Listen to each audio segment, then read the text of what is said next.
¿Qué tal amigos? ¿Cómo están? Muy buenas noches. Me da mucho gusto saludarlos. Soy Ricardo García Santander. Bienvenidos a un nuevo programa de Desafíos.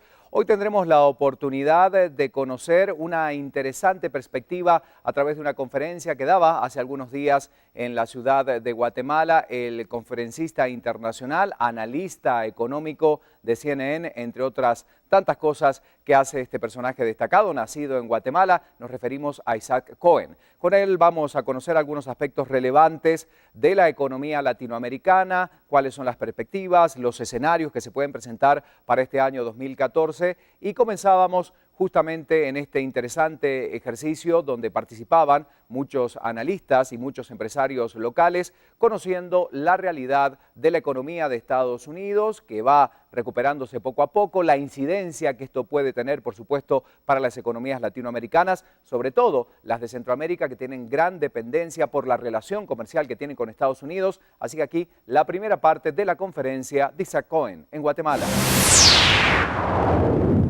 Una de las razones por las cuales me da mucho gusto estar aquí es porque estoy en casa. Debo decirles que nunca me sentí en casa en la capital de Guatemala, porque yo soy de Mazatenango. Y a nosotros los provincianos nos cuesta mucho acostumbrarnos a la gran ciudad, ¿no? De manera que, pero de todas maneras me siento en casa. O sea, a pesar de eso, voy a tratar de hacer lo siguiente hoy. Voy a hacer un panorama, una visión panorámica sobre la evolución de la economía mundial, centrándome particularmente en la evolución en Estados Unidos por la importancia que tiene pues para el futuro de las economías de Centroamérica. Voy a mirar a América Latina para ver cómo se va a comportar América Latina, insertar a Centroamérica ahí y quizá terminar señalando dos acontecimientos profundos en donde hay cambios importantes en la economía internacional que tenemos que tener en cuenta.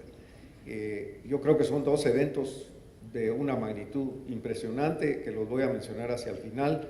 Y voy a terminar con una lámina sobre los indicadores sociales de Guatemala, indicadores económicos también, señalando algunos puntos que me parecen que vale la pena mencionar.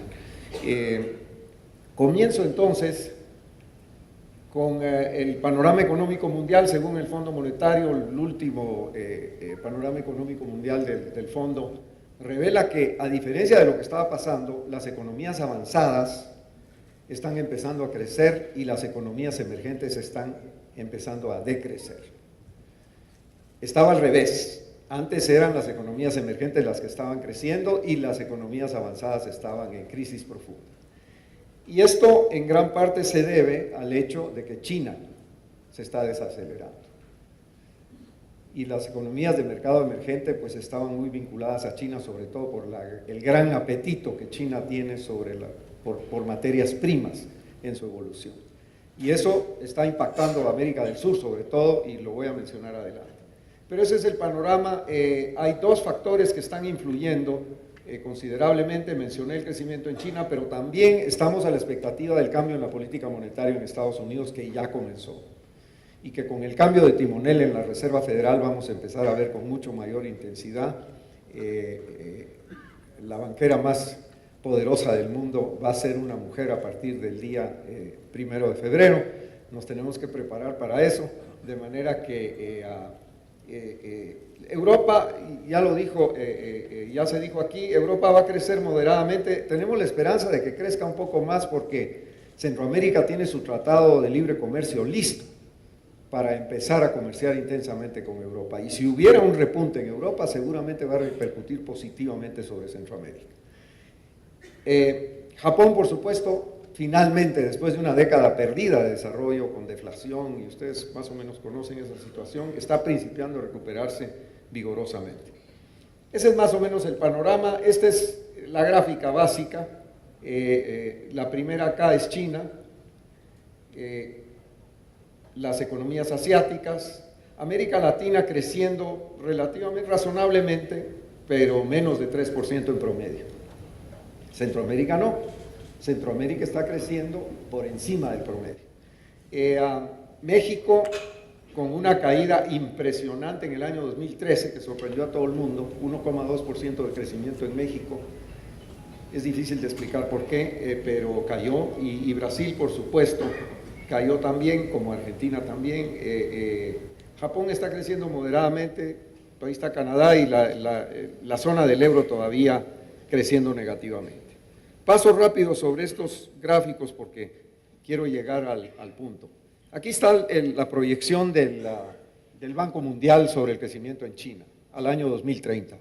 Esto está basado en un documento conjunto elaborado por el Banco Mundial con el Centro de Investigaciones sobre Desarrollo del Consejo de Estado de la República Popular China. O sea que este no es un documento de aficionados, este es un documento semioficial en donde el Banco Mundial se hace acompañar de una agencia del gobierno chino y la proyección es esta.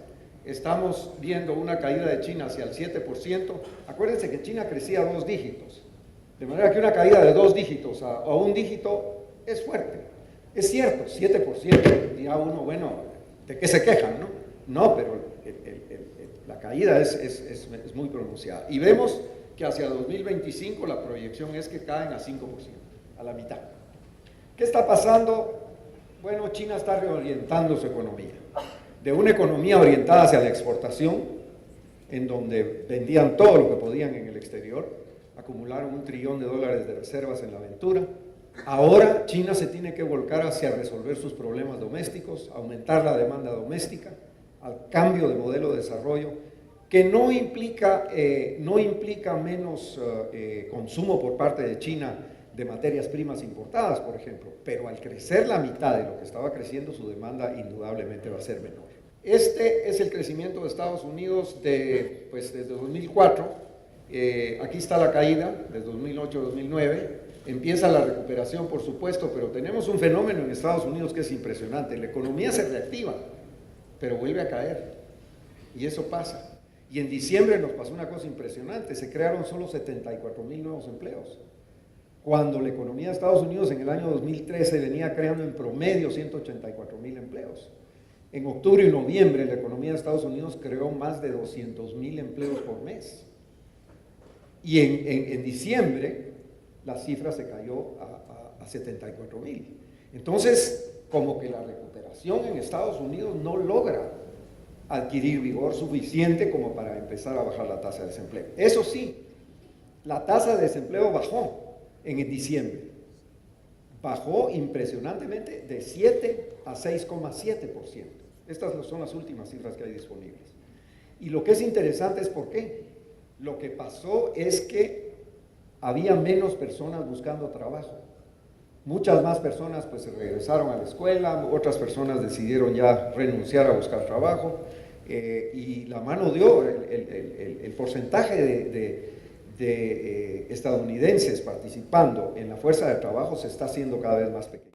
Perdón, tengo una lámina sobre eso y se las voy a mostrar, pero el patrón de crecimiento de Estados Unidos en este caso es ese. Despega, por ahí, despega más o menos en invierno y por ahí en primavera y verano se empieza a deslizar de nuevo. Entonces, la expectativa es de que en algún momento Estados Unidos empiece una recuperación más fuerte, ¿no?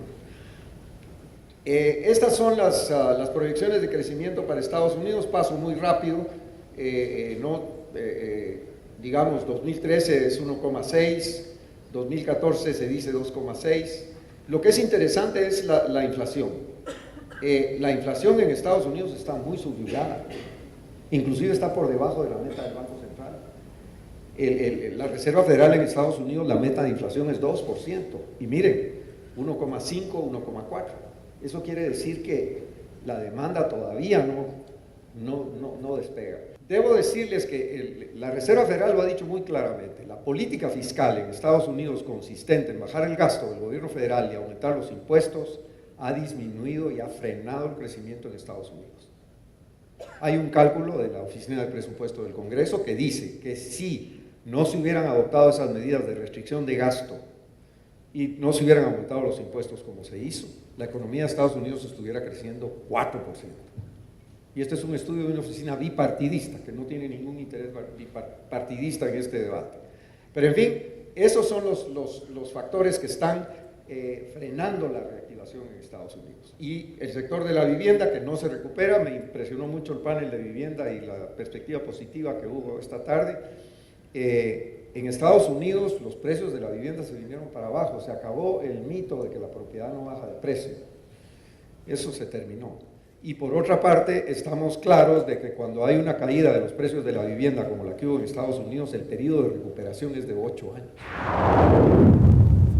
Hacemos la primera pausa en Desafíos y en instante tenemos más de esta interesante conferencia sobre la realidad económica, no solamente de Latinoamérica, sino también la perspectiva de algunos otros lugares del mundo.